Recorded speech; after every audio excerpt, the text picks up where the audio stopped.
Zone Actu, tout de suite les journaux.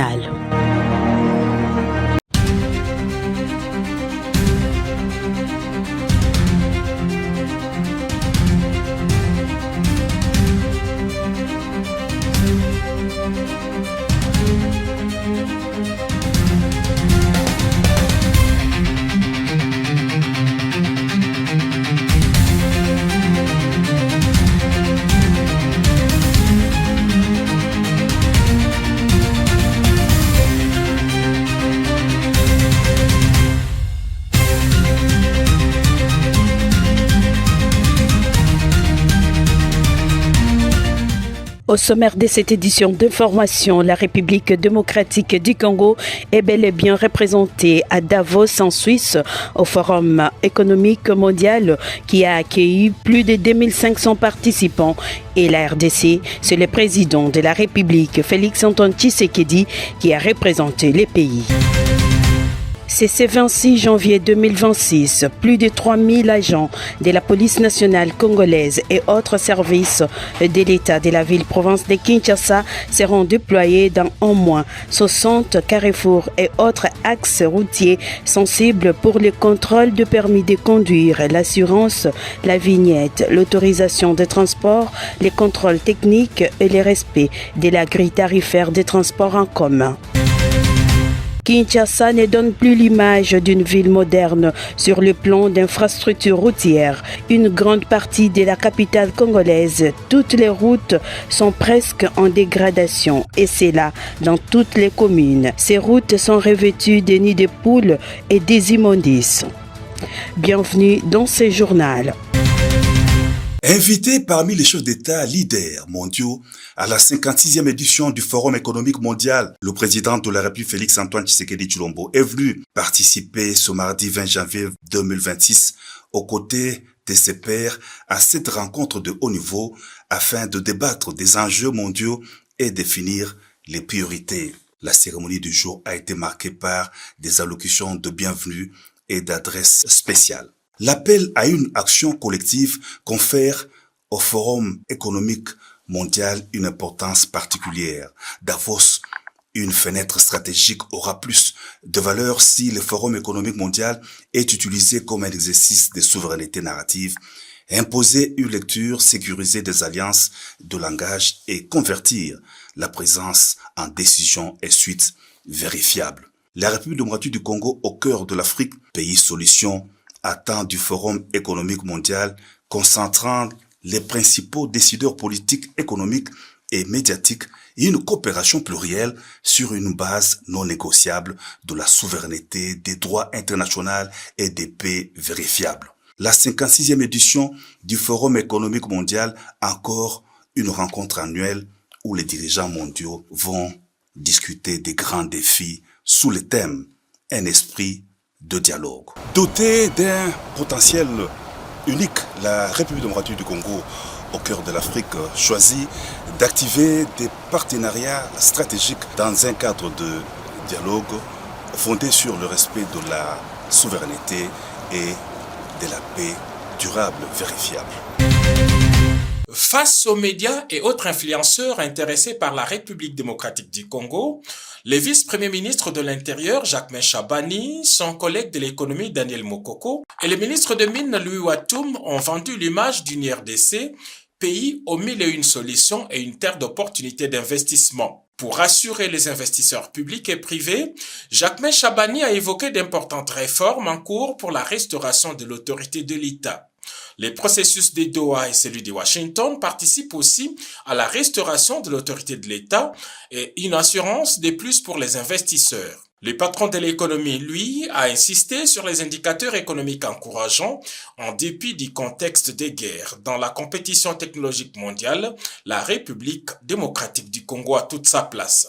C'est le message principal adressé aux investisseurs. La RDC est un pays solution, au pluriel comme vous le dites, parce que le potentiel disponible en RDC permet d'offrir des solutions au monde sur la plupart des grands défis mondiaux, changement climatique, transition énergétique, ainsi de suite. Mais ce sur quoi nous insistons ici à Davos, c'est le contenu concret que nous donnons à ce concept de pays solution. Et je vais, à l'opinion congolaise, je vais vous référer au plan national stratégique de développement qui guide nos efforts de planification du développement. Et ce plan national stratégique de développement a levé l'option pour la RDC de miser sur ces ressources extractives. Mais il y a en République démocratique du Congo des réserves de gaz, il y a en République démocratique du Congo des réserves pétrolières, il y a en République démocratique du Congo des réserves importantes de fer. Et c'est la raison pour laquelle aujourd'hui nous mettons l'accent sur ce grand projet naissant du projet minier de fer de la Grande Orientale. Pourquoi la Grande Orientale? Pas simplement pour casser ce focus qui est resté trop longtemps sur le cuivre et cobalt, donc en allant sur un autre minerai, mais aussi pour construire un couloir industriel. Pour sa part, le ministre des Mines Louis Watoum a démontré que la dotation minérale de la République démocratique du Congo est la meilleure au monde.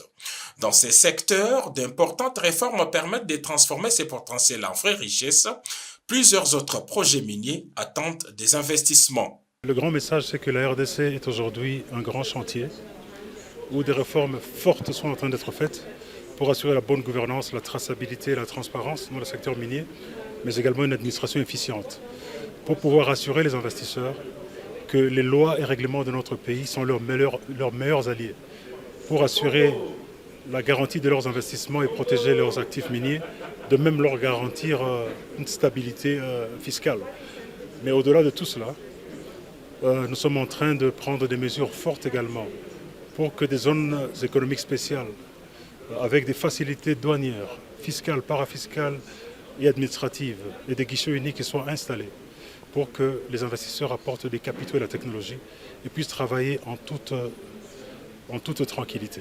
Et au-delà de tout cela encore, puisque nous avons un grand travail à faire pour le retard en termes d'infrastructures et d'énergie, nous avons reçu de notre gouvernement l'autorisation d'avancer avec un projet de la Grande Orientale sur le fer, où on a plus de 20 milliards de tonnes de gisements de fer, pour pouvoir intégrer à la fois les chemins de fer, les routes, le gaz et tout ce qui vient avec.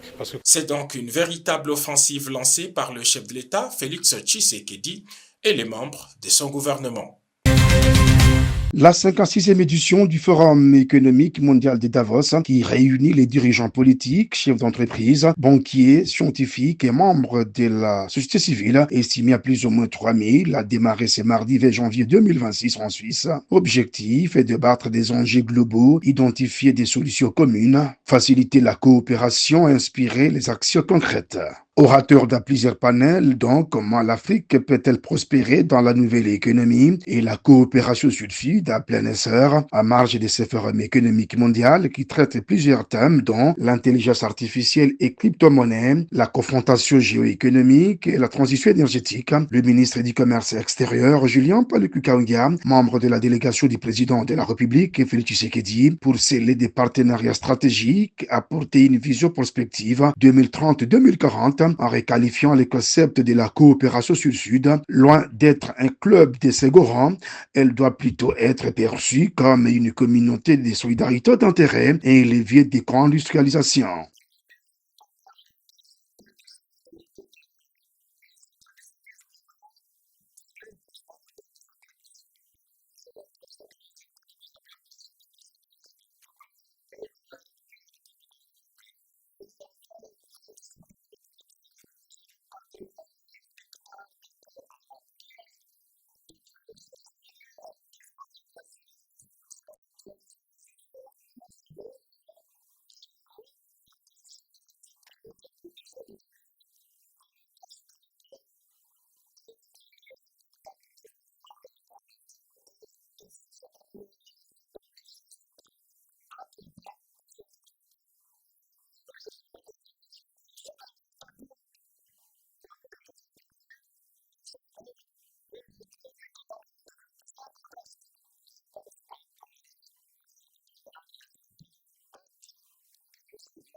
Signalons que l'action propre pour un commerce multilatéral sécurisé de la RDC occupe toutes les lignes de front à ces grands rendez-vous annuels d'affaires.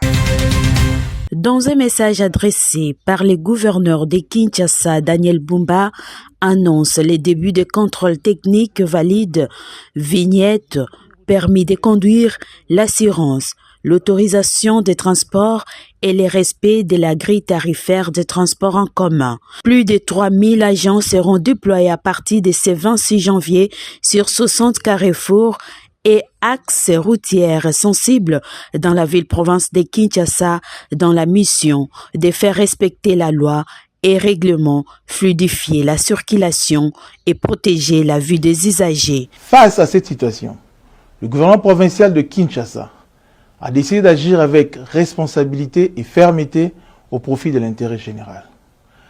À compter du lundi 26 janvier 2026, une mission mixte permanente de 3000 agents issus de la police nationale congolaise, de la division urbaine de transport, de la brigade spéciale de protection de l'environnement, ainsi que de la régie des fourrières et du contrôle technique, sera déployée sur l'ensemble de la ville de Kinshasa, notamment sur 60 carrefours et les axes routiers sensibles et conflictogènes. Leur mission est claire: faire respecter la loi et les règlements, fluidifier la circulation et protéger la vie des usagers. Désormais, le respect du code de la route n'est plus une option, mais une obligation. Seront rigoureusement exigés le permis de conduire, le contrôle technique valide, la vignette, l'autorisation de transport, l'assurance et le respect de la grille tarifaire du transport en commun. Les contrevenants s'exposeront à des amendes, à l'immobilisation et la mise en fourrière de leurs véhicules. S'agissant des camions de grand tonnage, des mesures spécifiques sont mises en place afin de préserver la fluidité du trafic et la sécurité des usagers. Les véhicules de 20 tonnes et plus, ainsi que les véhicules de livraison, circuleront selon des horaires réglementés, soit de 22h à 5h, le lundi, mardi et mercredi. Circulation libre pour les jours restants, tout en respectant l'accès dans la ville qu'à partir de 22h jusqu'à 5h. À cela s'ajoute l'interdiction formelle et stricte de stationnement anarchique sur la voie publique. De même, les motos, taxis et tricycles sont interdits sur la route nationale numéro 1 aux mêmes heures, autant que le marché pirate le long des artères principales. Chers concitoyennes et concitoyens, ces mesures ne sont pas des sanctions contre la population, elles sont une protection de tous. La discipline routière sauve de vie. Elle fait gagner du temps, elle fait progresser Kinshasa. Ces 3000 agents seront issus de la police nationale congolaise PNC, de la division urbaine des transports, de la brigade spéciale de protection de l'environnement et de la régie des fourrières et du contrôle technique. Bakonzi na biso balalite balembisi pe maboko te bayebisi biso tosala ndenge oyo esengeli biso kosala afin que population atambola na kimia nzela pe oyo moni mituka eza kotambola eza lokola biloko bato bakotambusa mituka wana eza bato oyo biso foto batela. La police travaille 24 heures sur 24 heures.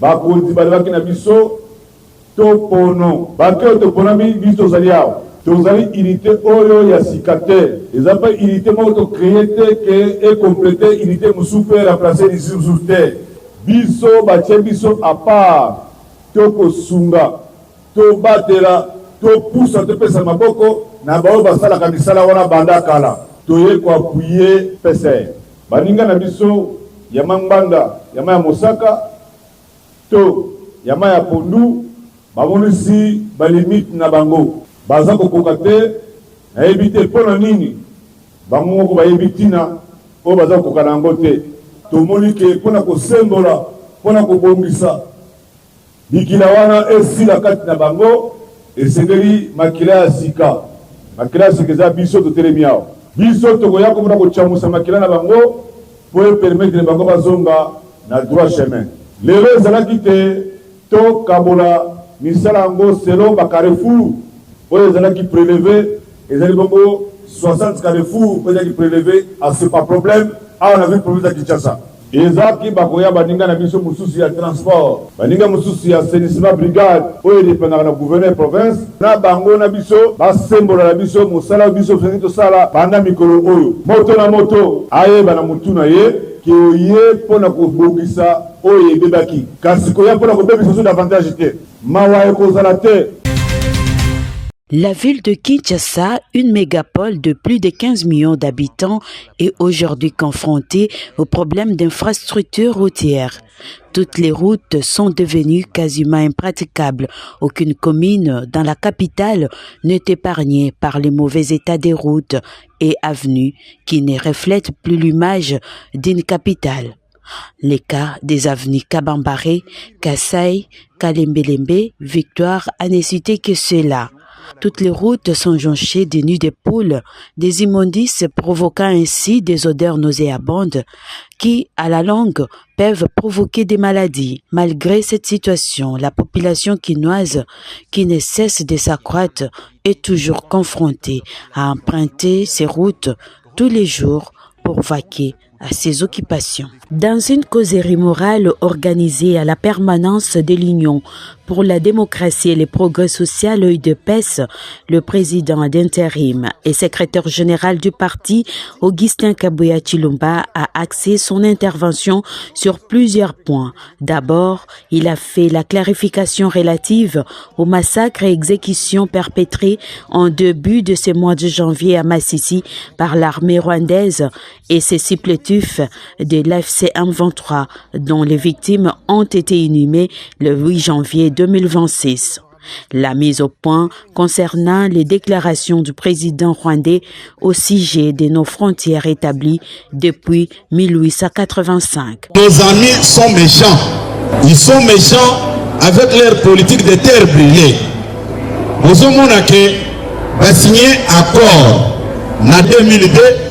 Balekisita ezeka ba manœuvre na bango baye ko adopter ngo na 2003 tango ba adopter accord global inclusif pour na kimia ezonga lokola bango bazaki toujours à la recherche de blocage nini toko ko créer pour na makambo nyonso ebeba. C'est comme ça que Kagame va envoyer son armée bakoti na kaya ba déplacer o babomi batu injustement babomi batu massacre basalela kama makelele belé bango moko nde babomaki bato lelo lisusu pour torpiller l'accord de Washington bazotinda armée rwandaise ekende koboma bato na Masisi po baya kosala scénario ke ono tala Tshisekedi atindi bato baya koboma bato na Masisi. Autre point a été abordé, la responsabilité de la base et son rôle au sein de l'UDPS Tshisekedi en cette période. Le secrétaire général Augustin Kabuya a fait part aussi sur les précisions relatives à l'organisation du congrès extraordinaire du parti avant de donner des injonctions sur la commémoration le 1er février de la mort d'Étienne Tshisekedi, le père fondateur de l'Union pour la démocratie et le progrès social. C'est un véritable bijou sorti des terres situé en diagonale du gouvernorat de la province. La Direction générale de migration DGM en Ituri dispose désormais d'un complexe administratif moderne et prestigieux. Au-delà d'une simple infrastructure, cet édifice incarne l'engagement et la détermination du chef de l'État Félix-Antoine Tshisekedi Tshilombo de doter les services étatiques en Ituri des infrastructures modernes pour plus d'efficacité dans leur mission. Une réalisation qui suscite satisfaction et motivation au sein de la DGM, comme l'a exprimé le directeur provincial Ngoyi Mukalai. Nous voulons saluer ici la promptitude dont son Excellence, Monsieur le gouverneur de province, le général Luboya Kachama, artisan de la paix, a fait montre en nous accordant sitôt saisi ces sites où sont aujourd'hui érigés ces bâtiments. Les membres du comité de sécurité provincial pour leur encouragement, de la société Mongabaron, de la société Dingshen, de la société Kimia Mining Pour le lieutenant général Luboya Kashamadjoni, gouverneur militaire de l'Ituri, la province engagée sur la voie de la stabilisation a plus que jamais besoin de la cohabitation pacifique pour assurer son développement durable. Il a à cette occasion salué les efforts constants du président de la République. L'occasion pour moi de remercier le directeur général de la DGM pour cet amour particulier qu'il a témoigné à la province de l'Ituri, tout en invitant le peuple iturien non seulement à aimer sa province et les institutions de l'État, mais également à cultiver le sens du pardon, de la réconciliation et surtout à ne jamais accepter d'être influencé par les ennemis de la paix. Implantée au cœur de la ville de Bunia, cette infrastructure a vu les jours grâce à l'engagement du directeur général de la DGM en RDC, Roland Kachouantali, et du gouverneur militaire de l'Ituri, tous deux alignés sur la vision du président de la République, Félix Antoine Tshisekedi Tshilombo.